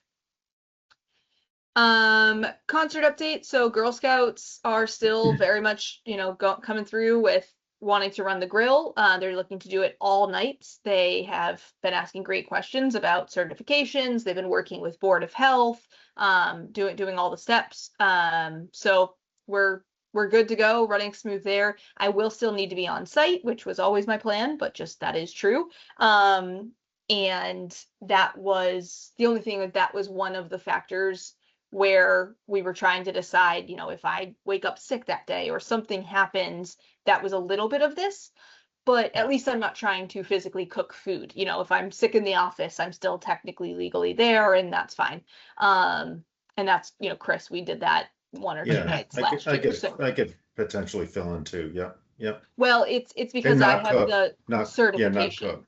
Yeah. No, it's because I have the certification. I have the ServSafe Manager certification, which is much more extensive and much more expensive than the server certification. Right. So for Girl Scouts, the people who are gonna cook on the grill are gonna get the server certification and Right. like the choke saber and stuff like that. That's all fine. Yep. But my certifications that No, yeah, I remember. we I won't need remember to now. duplicate. Yeah. Yeah. Yeah, So yeah, that's why I think remember. 1 or 2 times I think I sat sick in the office while you cooked. Yeah, yeah. No, I And it remember worked. you were there actually. Yeah. Yeah. Or Physically I ordered pizza. Yeah. Yeah. Yeah. Physically there, I think, with my head on the desk and all that. Yeah. So anyway, and then that grant that they were talking about, the festivals grant, so that's in. Good, And we'll good. see. It did say I did go for the full 5,000. We'll see there. It did say that we're not going to hear back until September. So Right. for this rhythm, we're always going to have to just plan on spending within our budget, and then we just get to kind of gift the town back money if we Mhm. get these grants. I think that's the rhythm that it works, but Yep. we'll Yeah. see. Yep. It also, maybe we do something huge in June if we want. I don't know. The other thing about concerts is, Yeah. are we all squared with Rushfords with their liquor license thing that they need to do? I sent him the schedule for the concerts. You sent in the schedule, right? to So Brian. usually, I can follow up with him. yeah, usually that's all I do. He we've done this every year now. Yeah, yeah. So usually I send him the list of dates, and he does all the rest. And then often about a month ahead, I just circle back and say, hey, just double checking it all came through fine again. And he goes, yep, we do it every year. Okay. I'll But ping yeah. him again. Yeah, you could just even say, can you just Okay. let me know once it's closed out? Yeah. Because I But sent it and then I didn't hear anything back. So, but yeah, just to be sure. that is kind of our rhythm, is he Okay. handles it all and then I check in later. Cool. So programming, we're running pickleball obviously right now. We definitely did not have the best reviews for how it went this year. We had lots and lots of strong feelings about the monthly fee, about the lack of cancellation and refunds, about not being able to share each other's contact information, all of that kind of stuff. So we have a lot of solves. I actually just got the wording back from for the lawyers for actually being able to share contact information. Pretty late, we're on our last month, but it's there. And so at least we'll be ready for that next year. But really, everyone's asking next year, they just want to have a one fee where you're saying, hey, I'm signing up for indoor pickleball. I play this one fee, and then we figure out who's going when and scheduling and whatever. They just want to have that independence back. And I'm fine with that. That's great. So we'll just have to decide what that fee looks like. Do we limit how many people register? It was one of the options we had discussed. We just went with this style instead. Mhm. And yeah, I think they don't like having this much, red tape and steps and Yeah, privacy and all of that of having it be an official pickle, program through us, where there's just a lot more regulations. Right. I do think one of the benefits that came out of it is I think some people are seeing what it would look like if we stopped being in this little gray area and we really said, all right, either you be fully independent or you loop up, we'll get more involved, right? Because you're kind of gray right now. I think it opened a few people's eyes about what it would look like if they did want us to be more hands-on in running it, and I don't think anybody wants that. Yeah, So correct. yeah, so I think they kind of are seeing the benefits of their gray, middle of the road way. Mhm. Yeah. Exactly. So anyway, I've been kind of just telling everyone like, yep, I agree. We tried something, it didn't work. Totally fine. We'll switch it up next year, but I hear you. Did they send you a thing for a new like shed/storage thing? Nope. We did the back and Yeah. forth on if they were allowed to order it, and I just said, just send me whatever and I'll order it, but they haven't yet. Okay, because I kind of gave them, Marilyn came back to me on that one, and I said, you know what, I'd rather not, right? I'd rather you give Right. us the requirements, let us get it tax free. Yep. Yeah. Because Kenny's, Kenny's just gonna want it to come right through our normal accounts. Right. Yeah. And, you know, if we have to go through and set up someone else in order to get a payment out, it's really not worth it. So. Right. Well, right. Um, And, you know, it wasn't an issue of us not buying things. It Yeah, was just, you know, we tried to order it twice. It wasn't available. Right. They Mhm. still had it on their website, you know. Yeah. Unfortunate. But so that's Exactly. kind of what I told her is I was like, you know, it has to be able to be tax exempt. Otherwise, send it over to me. I'll hit buy. It's not hard. Yeah. Right. It's not that we weren't committing to it. It's just, you Right. know, if that one's out of stock, what's the next one up that seems good, and away we go. Right. That didn't seem too hard, but okay. Right. Still not necessarily closed. Okay. Yeah, so we'll see. They're probably still discussing, you know, without a lot of people. I mean, now they're starting to play outside, but I think before they were playing outside, it was hey, we'll deal with it in the spring conversation. So finalizing the next try for programming with Fast Athletics. We're gonna do kind of a multi-sport. It's gonna be 2 sessions back to back, one for the younger kids, one for the older kids, kind of a multi-sport appropriate for those ages. Looking at Sunday afternoons, a couple weeks in a row, looking at starting in May. And actually, Aaron, I think, emailed me back like at 3 today. I haven't even pulled it up yet, but let's see. He's looking at starting May 10th, doing 1, 2, 3, 4, 5 weeks, $75 per student. And, you know, we can just kind of open it up. Like I said, I want to send out another newsletter next week. So I'm looking to get that built and open. And I asked for kind of all the details of the wording and everything like that. And then we can hopefully push it and have a little over a month to try to get that filled. And then otherwise, you know, archery and all kind of our other normal things, archery and volleyball and yoga, all that's going on. So a new spot here, and I chatted with Chris about this one day, but the new town manager has brought in, I think, some really nice protocols. You know, hey, we're gonna show up to every department head meeting, have 3 bullet points or something like that. You know, come to a one-on-one meeting and just have a set agenda of what you want to talk about. And sometimes it's, you know, submitted ahead of time, sometimes it's not, but just a little bit more, I would say, organization and structure. And Chris and I were chatting, and I think that's something that actually might be a nice part of this meeting, because especially, you know, Chris is taking ownership of certain specific areas, you know, concerts and some marketing and all of that. Obviously, Rick, you have certain areas that like are under you. Laura, we have said, you know, marketing and maybe developing logos and things like that are under her. So I was thinking of just either on the agenda or in the director's report, just having a section where we pause and just say, okay, you know, that's my director's report done.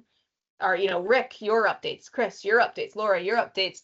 And even if it's not too much for either of you, it could be doesn't obviously have to be this extensive, but it could be a 3 bulleted list of just, hey, here's the thing since last meeting, you send it out before the meeting so we all get to review it. Kind of similar thing. It does not need to be wordy. It, like I said, it could be 3 bullet points, but I kind of like maybe moving to that structure, just so that we can all keep on track of what we're all doing. And then especially since you all are taking kind of off my plate versus us working together, you know, I really don't know what's going on with field updates type of thing. So making sure that we're really staying in the loop, and I'm being, you know, put in the loop of all of those. So obviously we don't have to do it this meeting because nobody was, you know, but I would like to introduce that for future meetings. And I think the best spot might just be the agenda. But in my mind, this also was kind of a natural transition. It's before my long-term tasks, but after my updates type of thing. But before we do that, I did actually have a long-term tasks update, so I wanted to go there next. But for future, I think that might be a good time to do it. Okay. But before we move on to that, so for long-term updates, I mostly just the goals. So distribute 3 marketing letters. So like I said, 1 next week. That'll check that.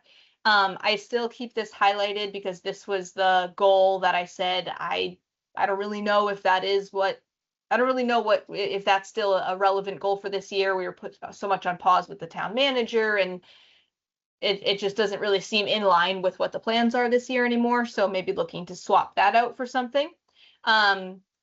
We're still working on building how-to documents, you know, for recreation. That's kind of always ongoing.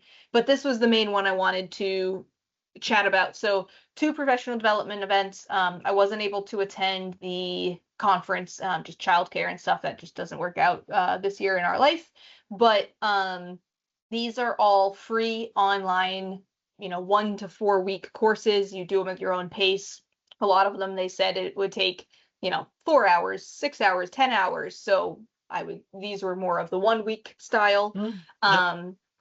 And before, you know, I just kind of found a handful that I think fit generally what we're looking for in terms of me adding to my understanding of how to track financials, how to display, how to understand Kenny's reports, all these types of things. These are all links. So if you want to click into them, or if you want me to just, you know, pick the 2 that I think are the best fit for this year, and we can move from there. But again, they're free and they're, you know, at your own pace. So I think this is a good way to check this box. Yeah, and honestly, you know, now that we do have a new town manager in place, maybe that's a quick question there as well, right? And just saying, you know, in your next one-on-one with her, going, hey, you know, we had these 2 things, and you know, while, you know, maybe one of the things that we were thinking about fell through last week, so now we're really looking at these, but you know, is there something that she might even recommend in those types of areas as well, that she's found beneficial for that as well? You know, therefore it's, you know, still something that's achievable before the end of the fiscal year. Right. Yeah. So That's just, you know, I'm just throwing that out there. You know, she seems nice. She seems, you know, well grounded, you know, based on the one time that I saw her in the select board meeting. But you know, you know, but she also looks like she comes with a vast amount of experience, and something like that. She may have a very good thing of saying, you don't want any of these. This is actually the thing you're going to want. Yeah, no, that's a great thought. You know, outside experience, you know, outside perspective. I like that a lot. Yeah. Well, and that was, and really, these are more the outside from us, right? You know, asking Kristen, that's actually getting the inside experience of how it is going to work within town hall and be better, right? That's true. Better for you. True. Yeah. So, yeah. No, it's definitely true. And, you know, I know things aren't going to change overnight, which is why I'm, you know, I would love to be like, all right, starting next week, the reports are going to be, you know, presented in a way that are for layman, you know, layman's terms. But, you know, so that's why my mind went here, bring me up instead of hoping quickly it's going to bring them down. But, but yeah, I think both, you know, but we are getting to 3 months from the end of the fiscal year. So I do need to make sure I'm focusing on this goal and, you know, just learning the information. So this was kind of that step towards that, especially without being able to go to the conference. And then there are a couple other conferences throughout the year. I don't think there's a women's conference that Sandy has gone to a couple times and things like that. So it's you know, outside of specifically financial, there are a couple options, but I think this year this needs to be the focus, because this is, like I said, this is our biggest challenge for our department. I'm with you. Yep. So anyway, that's the end. Then it's just the stuff. When I do the field reservations, will be on our last of the 4 seasons for the discount, and then that will be completed. But otherwise, those are my updates. Okay. Good. All right, good stuff. All right, if I go on to field things, so let's see. Share screen window and this one.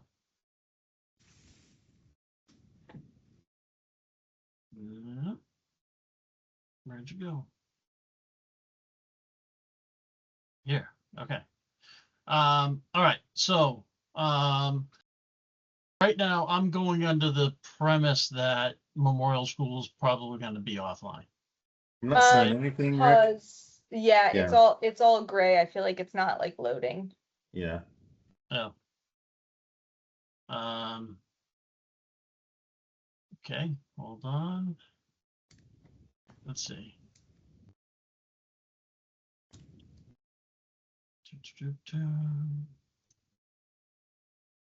We'll stop.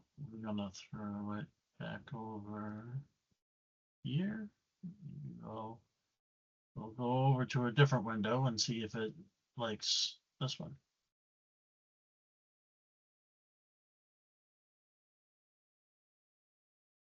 How about now? Yep. That works. All Just right. make it bigger. Yeah, very tiny. All right. So, how's that? That's Perfect. tinier. Wow. It is April. It is April 1st, I gotta say. It is.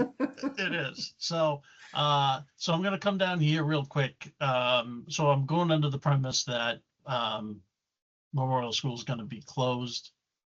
I do think that, that's one of those, from the start. I don't, it's not, I don't think it's gonna be open tomorrow type thing, right? And if anything, it's gonna be, it's probably gonna be till the fall until it opens back up. That's Yeah. my assumption. However, I haven't kind of ruled out the softball only because it's kind of tucked away. It may be in an area that isn't used as much. Maybe it isn't as torn. Maybe that area is still able to come in. And since it doesn't start till, early May, maybe there's an opportunity there. I did I talk to Donna. They're not playing down at Kiwanis? Oh, no, they're playing at Kiwanis as well. Oh, So got it. I'll, Okay. for softball, fields. traditionally they use Nipmuc, and Nipmuc, BVT, and Kiwanis. Those are the normal 3 locations that they use. That's why I'm Um, only used to seeing them once. Got it. Yes, Nipmuc basically will be closed come the end of the school season. And what Chris told me last week, and this is Chris Schmidt, maybe the week before, but Chris had said, come, once that's done, it's like, no one gets in for anything, right? The schools shut down, okay, janitors may get in or whatever, but, no access to any field. Yeah. And he goes, well, maybe the backfields would still be able to do something, but right now we're saying, what we've been told is no access. Yeah. So Okay. assuming that they're not going to be able to play at Nipmuc is Got it. why there's a request for Leland. Got it. All right. Yeah. Now, if it's one of those that push comes to shove, can they start using Nipmuc for the start of the season, then move over come middle of June? Because middle of June, maybe the field up at Leland would be open at that point. It gets a couple of months to come in. That's an option. Or the other option ends up being is, can they, if they can't do this on Monday, could they have another night during the week to play down at Kiwanis? Yeah. Of which I said, any night but Wednesday. Yep. All right. So, just as long as it's not Wednesday, I think we're good, type of thing. But, Yep. It's really going to all come down to, what does Leland look like? I have been going back and forth with Neil. Dennis has been on copy. They sent me a thing last week basically saying everything's still closed right now. Obviously they took a pretty good beating with a lot of snow and ice, right? There was a lot of ice underneath the snow. So even all the rain that we've been getting, it really hasn't gone into the field, right? It's skimmed off the top and gone elsewhere. And, the fields didn't necessarily get the saturation from the snow like one would expect it did because it had a layer of ice underneath it. Right. Just what it is. So, Yep. Um, so we'll have to see exactly what they end up saying about Memorial. Now, with that, what I've worked out between lacrosse and soccer is makes it a very busy event, a lot of events at Kiwanis, right? It's basically getting it back to, this is it's almost what it was before, right? So a couple of years ago, lacrosse and soccer shared Kiwanis. So it's really not all that different from what we used to have. Probably the only difference is on Saturdays. Lacrosse would have it a little bit in the morning, where then soccer comes in the afternoon. All right. But in talking with both of these guys, they're amenable to this, and basically they're just looking for us to kind of go, okay, we're kind of holding out, lacrosse is kind of holding out some hope that Leland might be open, but they're fully in the understanding that this is more than likely going to be what's coming back. Okay. And then they'll make plans accordingly. Kelly's okay with it. We've adjusted some of the times and dates and all that type of stuff, and it is what it is. So other than that, we've got, obviously we still have the softball submissions, so no worries in terms of that one. Going to West River, we've got soccer down there as well. Now, maybe the other things that I didn't put in, there's some personal, for spring stuff anyway, right? There's You like went gray again. Okay. I just went over to the MyRec system is what I had done. Hold on.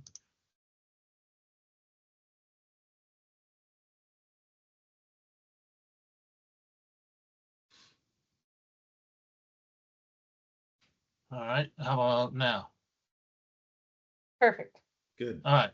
So that cover, I mean, there's a lot of stuff on here between, obviously the softball and things. So this one for Raji, that's someone from Northbridge just looking to use Kiwanis Saturday and Sunday mornings, for personal use. Unfortunately, we're going to have to crush that because obviously we've got town leagues that are already committed at that time. Yeah. I'll skip football for now because those are more fall things. This Anaceto, just in case you hear about this one, this is that it's a local adult that's really looking for like an adult physical education thing. They want to use West River Sundays and like Tuesday mornings or something like that. It's not an affiliated thing at all. It's just people getting together to go on the field. It's not a program. They're like, I went, are you a group? There's usually money involved and all that type of stuff. And they went, I pay town taxes. Right. And I went, well, there's maintenance to the fields. Yep. And I pay town taxes. Kind of went, okay, well, so I didn't necessarily give the A's or nays, right? But, I mean. I'm guessing the Sunday wouldn't work anyway, so that's a no, right? No, the Sunday would because it's at West River. West River doesn't even start till noon? Well, no, West River doesn't have Sundays. Oh, West River, all right, well, West River is every day but Sunday. Well, so then technically I can approve them as long as I charge them, right? Yeah, well, and that's the thing, that there would be no money coming in from them because they're basically saying we're a resident of the town. We're just, Right. we're just residents that are looking for a place to run around and play. Right. Right. But I guess, Like, in terms using of open communication, I space. don't need to get it in. I don't need to get into it with them. I can just say, great, here's the fee. And they can say, I don't want to pay it. And then I say, okay, then you don't have a reservation. It's we don't need to have more of a conversation than that. Yeah, so that's kind of where that one is. And then, obviously the PTO one, I think that's something, I didn't put it on the list. That's something that we know that we get every year, so. Yeah. Yeah. And I approved that with DPW. They're gonna open the bathrooms and everything, so we're Yep. good. Yeah, Good. so, and it looks like Matt's put in his fear thing, so Oh, that good, came in. good, That's So- in already, so. good. So Rick, in terms of approvals and charging, can you, I guess mostly, can you point out, I'm just taking, so Raj and Aceto, it's Yeah. Nelson. I'm sorry if I'm not saying those right, but are there any others that I'm actually not like not just we know that you're doing the puzzle piece, but I can approve it, blah blah blah, but are there any others that I'm full on rejecting? Yeah, so I think that Rajay one will just do a straight up rejection. I think, Yep. I mean, my other assumption would be, I mean, if we wanted to approve the Maya and Aceto one with a fee, and then if they come back and go no way, then we just Fine. reject it after that. I mean, that's the Yep. way to go. I did tell them that there would be a fee for it, and they went, yeah, my taxes. So. Yep. I'm actually more inclined to probably just reject it straight up, and we can put it in the comments that, we've got field maintenance things. There's a fee to reserve the field for the times that you've requested, of which your documentations, the documentation she submitted to me anyway makes it sound like there's not going to be a fee. They're not going to pay a fee to use the field. So Yeah. I guess we could go either way, but but there's that one in particular. It's not a league. There's no insurance. There's no anything with that. I mean, in my mind, that's risky, because at least everyone else that's on here, maybe outside of the women's, well, they probably sign a waiver and all that, right, for men's softball and women's softball and stuff, but certainly soccer and lacrosse all have insurance binders and stuff that Well, they have. I guess my perspective is, if I wanted to reserve the basketball court one day just to make sure that me myself can go play basketball, and I'm fine Yep. to pay the fee and whatever, that's fine, right? Like it's fine that I don't have an insurance binder and protocols and whatever, because I'm saying, hey, I'm a resident, I put in a reservation, I paid the fee, and you said, cool, nobody else will be on the site that day, right? Like that's our agreement. Online you've signed the activity waiver, because everybody does. To me, that's kind of what we're talking about here. It's just saying, you're a member of the general public. I'm gonna say, yes, here's the fee. If you say no fee, then I say no, and we move on. I guess I don't need to reject it without going through the process, in my mind. Yeah, right? Yeah. No, I'm with you. I just know some of those other, the other groups do actually have a binder with insurance and stuff. That's what, Which- right.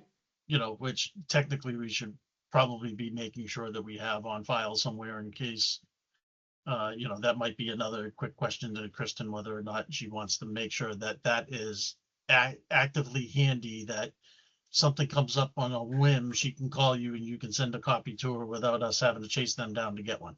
Yeah, that might be, I don't know if we'd be able to have it ready this year, but I wonder, Rick, if you and I can get together on, I wonder if there's a place in the registration process where we can Yeah. request certain documents to be uploaded Yeah, during the registration. yeah, that would be, Because even better. if there's any functionality there, then less steps Yes. and just having everything saved in the same place would be amazing. right. If you're a 501c, 501c3 organization, then we need we need a certificate of We do, insurance, Mhm. is required, boom, right? And Right. here's a place to upload it. Yeah. Right, exactly. So and that might be the trigger, right? If you're an official nonprofit, right, and we're giving you a nonprofit rate and that type of stuff, then boom, here you go. So Exactly. yeah. Yep. Anyway, so anyway, so there's what no other no's.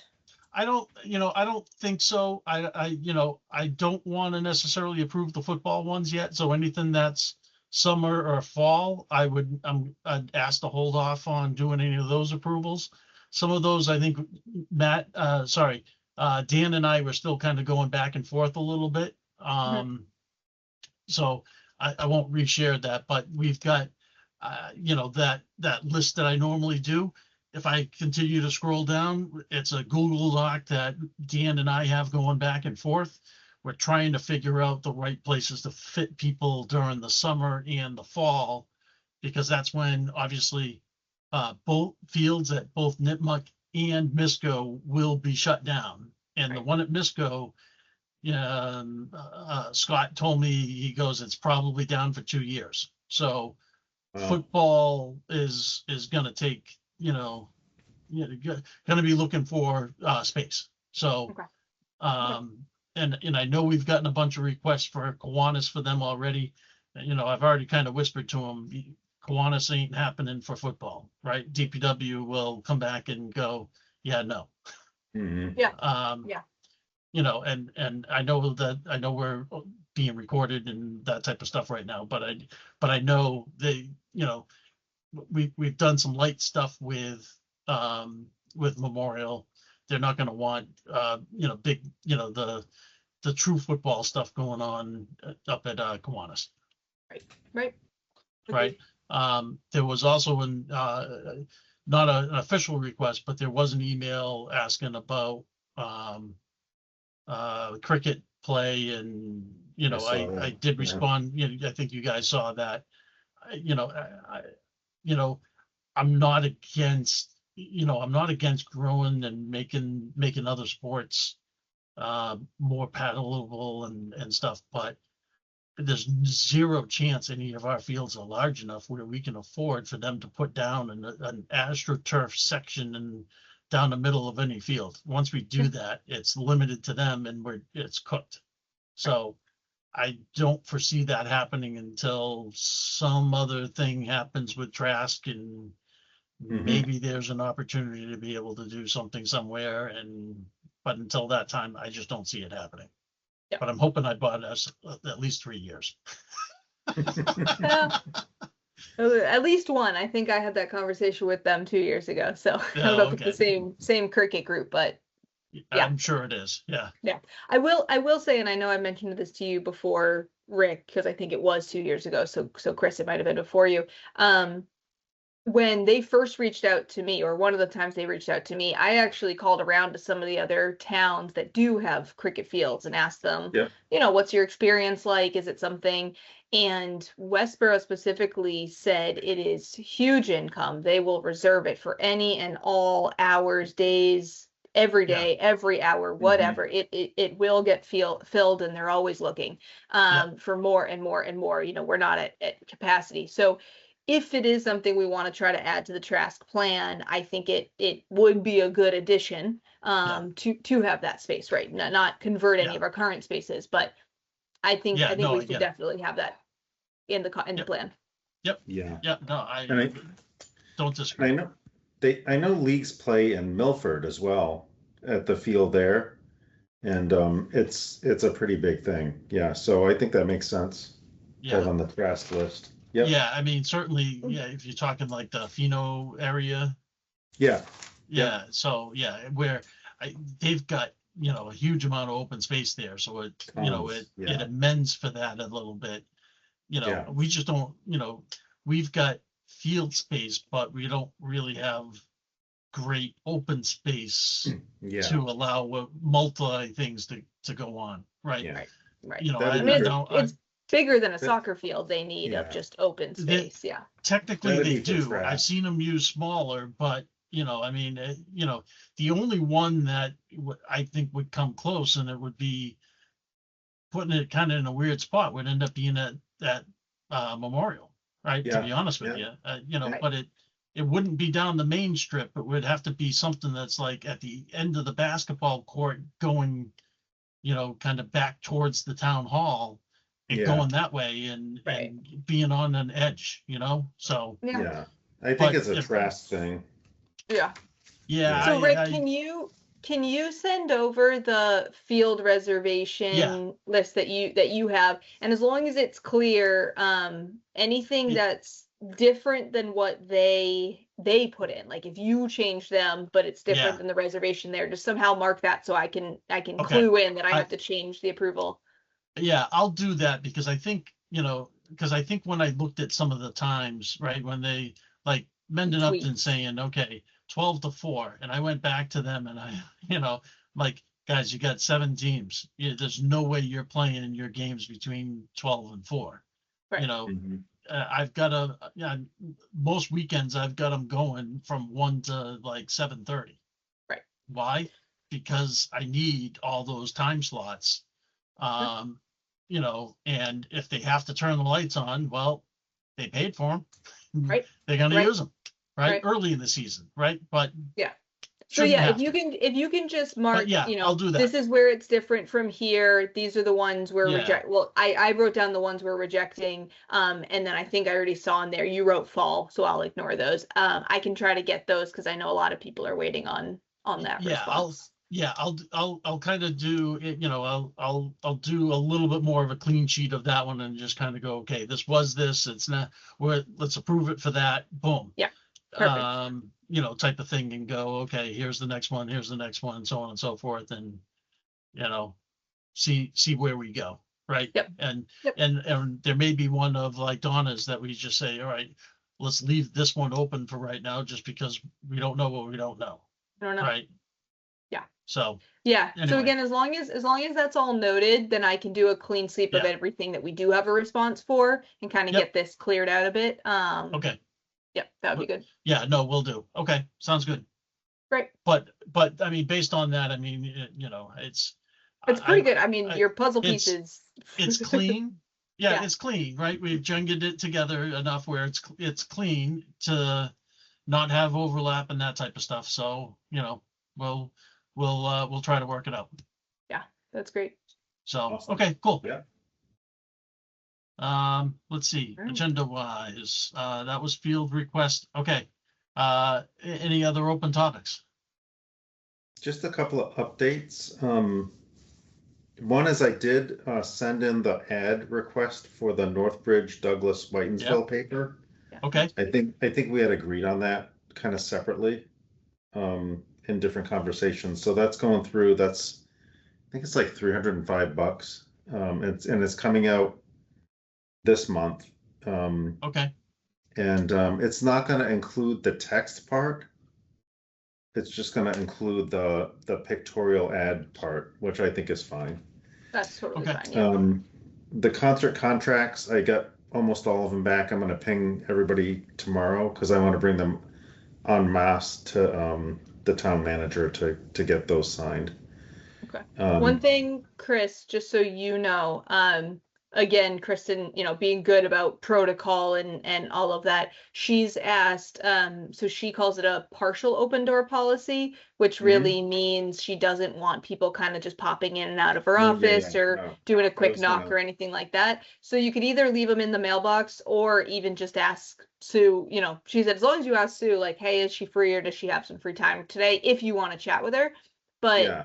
was gonna in the make it- past of just popping in, knocking, hey Joe type of thing, she just asked for it to be a little different. Yeah. I mean, I always ping Joe, but I'll set up Yeah. something, a specific time with her to make Perfect. sure that she's available. I know she's Yeah. busy. And again, or even just pop them in her mailbox. Yeah, I could do that Yeah. too. I just wanted to do a little bit of explanation. I Yeah. think the W9s are all set. For the new guy, I got a W9. The Chris Principe guy. So he sent me a W9. I think all the other ones I have on file. Okay. So I'll just submit those at the same time.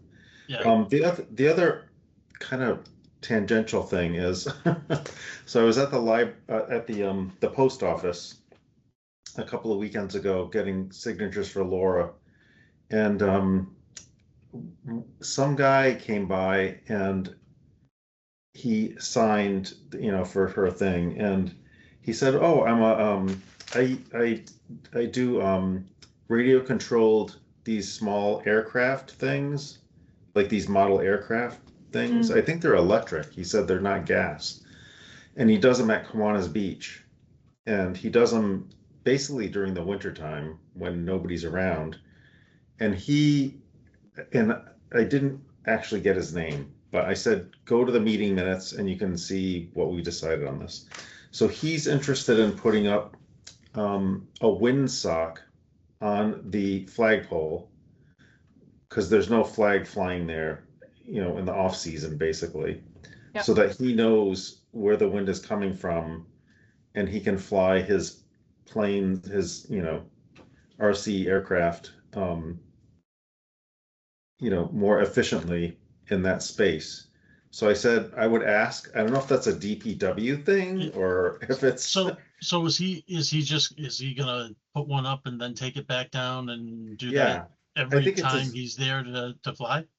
I think it's his own thing, yeah. And I think he goes there with his planes. He would put it up, figure out the wind situation, fly for a couple of hours, and then take it down. I'm assuming he wouldn't want to just leave it there, so he would probably take it back. But yeah. So it's kind of a weird question, but I was like, Yeah. because he says he puts them near the ground, but it's not accurate as to where the wind is going a little bit further up in the environment. My feeling is let's try to hand this off to DPW. That's what I was thinking too, yeah. Mostly because I think my gut is saying let's not let general public fly things. And I Things, know yeah. obviously this is for a very specific purpose. He's explained it. It seems very innocent and things, but I think opening the potential of saying Yeah. somebody can clip something on our flagpole and raise it Yeah. even temporarily and putting it back down is Yeah. a slippery The slope. windsock is apolitical, but It is. yeah, It is. you're exactly right. Yeah. Yeah, I don't things know if I don't know if I sent. Hand. Yeah, I don't know if I sent around the picture. I had to pull down some posters at Kiwanis the other day that were quite political. I'll send you all Geez. some pictures of that. Really? Yeah, I sent it over to Dennis and Kristen to let them know, but they were on between the bulletin board between the bathrooms. Oh wow. So I Really? pulled those down. Yeah. Interesting. Yeah. Okay, So I'll check with DPW. I think I'll if put we it- can hand this one off, but that's my gut feeling of I want to be supportive. I think it's super cool what he's doing. But Yeah. allowing someone to fly something on our Yeah. pole seems Yeah, like a yeah, bad yeah. idea. You gotta get the okay. Yeah. Yeah. And Okay. I'll put that. I don't, like I said, I mean, I have no follow up with this person. I don't know their contact information, but I'll put it in the minutes that they should follow up with the DPW so that they can Okay. see that. And I said, check the minutes for the next couple of meetings and you'll see what the decision was. So, Yeah. Okay. and then apart from that, that's about it. Yeah. The sandwich boards are up. They look great. Yeah. Yeah. And, The only other thing just on that last topic that I will say, if you do happen to run into him or or he reaches out or anything, pickleball does have socks. So I know it's not the same location. Yeah. It would be up by the courts, but yeah. if it is at all helpful for him to kind of turn and He look did. up Yeah, something. he did mention that, but he said that those are not as useful because they're kind of in the woods and the trees and the. Yeah. He's flying stuff over the lake and Yeah. over the pond, so it's But yeah, Yeah. okay, good. Okay. But that's about it for Uh, me anyway. We're tennis court. In terms of a net, is there? Have we done anything about probably looking at getting in a new net? Oh, Or both? replacing? Honestly, I have not. Let me add it to. I'm just thinking that now that things are turning and, that wouldn't be a bad idea to make sure that we're looking at trying to get a replacement for those nets. Yeah, Um, Okay. yeah, whether it's one or both, I mean, if there's a deal for, the price of two is better than the price of one type of thing, Right. a little bit of savings. Yeah, then we do both at the same time type thing. Okay. The only, I have heard um, some kickback in terms of the ADA status up at Kiwanis. Oh. Based on having the lights in, there's the dedicated path, but there's still no ADA compliant bleachers. Mhm. And apparently the path's supposed to go the other direction as well. Mhm. Which I know isn't there at all. So not sure what we do on that one at this particular point in time, but I think maybe one of those might need to dust off where we were with the bleacher purchase as well. Yeah. So because I was originally thinking that the site improvement would be a perfect thing for that, right? Knowing, they're roughly, $8,000 a pop anyway, right? Those Yeah. are pretty expensive. So, Yeah. just making sure that we got something, but again, I think that was one of those, sent it over to Mike Antonellis and Joe and Dennis at the time, but obviously that been somewhat put on a back burner, but kind of would want to get two of them because we know at some point the dugout stuff would get at some point it's going to get repaired, and that's going to need an ADA compliant bleacher set up there too. So Yeah. somewhere there. So and I don't, I guess probably need to reach back out to Mike at some point of going, okay, what is the final deal there? I know Dennis kind of was like, well, are we repositioning the field, right? Are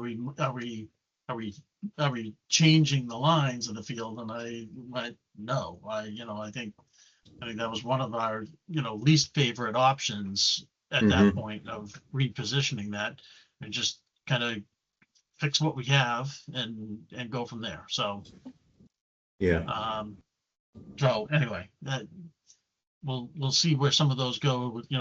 Hopefully that some of these will start getting picked back up in terms of order of priority. So Yeah. Yeah. all right. All right. The last thing is I'm gonna ping Unibank and Philip Reagan about sponsorships again. I did a couple of weeks ago, but I haven't heard back yet. So Yeah. I'll follow up with them and see if we can get some sponsorships coming in. Cool. Great. All right. That's awesome. All right. All right. Very good. All right. Next so, meeting. Yeah, next meeting. So when do we want to start? Well, so feasibly, I don't know. Do we have I know this is the April 1st. So do we have another one late April? Like I think this one was more because we weren't able to make it last week, so Right. The full, yeah. do we come back in at like the 22nd, 23rd timeframe? Well, That would work was- for me. I was yeah, go ahead. actually kind of liking the idea of maybe shifting our meetings to the first week-ish of a month, because a couple of those times, we were running into, if we were at around week 3, we hadn't had the financials yet from Kenny, and then by the time you're at week 3 of the next month, you're a month and a half back. If we're at week 1, so for example, right now I have February's financials, but I don't have March's, but we're still kind of just 1 month away. Whereas if we miss that critical timing with our week 3 meeting, then we're a whole month and a half away. So in my mind, we call this week 1 of April, and then we look for week 1 of May for our May meeting, and maybe switch to that rhythm. Yeah, so normally this is the CPC night, right? It's the first Wednesday of the month. Okay. So, however, because we have article reviews and things had to get sent out for those, we actually postponed it to the 15th, right? Because you have to do an official posting for some of those events. So, What about week 2? What well, about so the second so- Wednesday? so actually where I was gonna go is, well, then what about going to week 4? Okay, just to complete. We should have the financials from the previous month by week 4. Yeah, right. Yeah. Right, so like, yeah, that, so like this one, we could just kind of go, call it the 29th, and then in May, we're talking like the 27th or something along those lines. Yeah, I can't do the April 29th. Yeah. Yeah, Yeah, I can't do that. I'll be out of town. But I could do the week before. Which would be 1, 2, 3 weeks from now. Or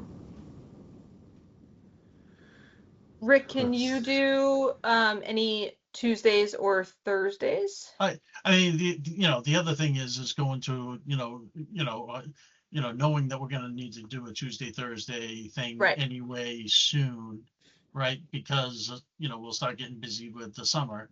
Right. If we go the first week and we do it on either a Tuesday or Thursday, then that Right. works as well. Right. Yeah, the 5th or the 7th of May. yeah, I could do the. Yeah, I could do the 5th. The 7th of May is the town meeting. Yeah, I was gonna say the 7th Oh. is Yeah, town the meeting, 5th. yeah. The 5th will be open. If you Rick, guys does are that okay work with for you? that. I Yep. think so. Oh, Rick, sorry. Okay. Perfect. Okay. Yep. All right, so May 5th for the next meeting. Okay. Perfect. All right, cool. All right. So that just means, Maria, that if you talk to Kristen and Kristen gives you the, hey, here's your 2 personal development type goal things in terms of those things, then you just act. Yeah. Right? Just We get don't have started. We don't have time for you to come back here to get one of those official meetings and go. You act. Yep. Yeah. Yep. Yeah. Yep. Right? Yeah. No, I'm with you. And honestly, my meeting with her isn't even for a few other weeks, so I might just they're free classes, right? I might just start 1 or 2 of them in the meantime anyway. Because Yeah. worst case scenario, I do more professional development. Oh no. Yeah. Exactly. Yeah. Yeah. So All right. yeah, that's kind of my plan, is to get moving on that. Yep. Okay. Good. Great. Cool. All right. Sounds good. All right. Let's see. 9:19. We'll adjourn here.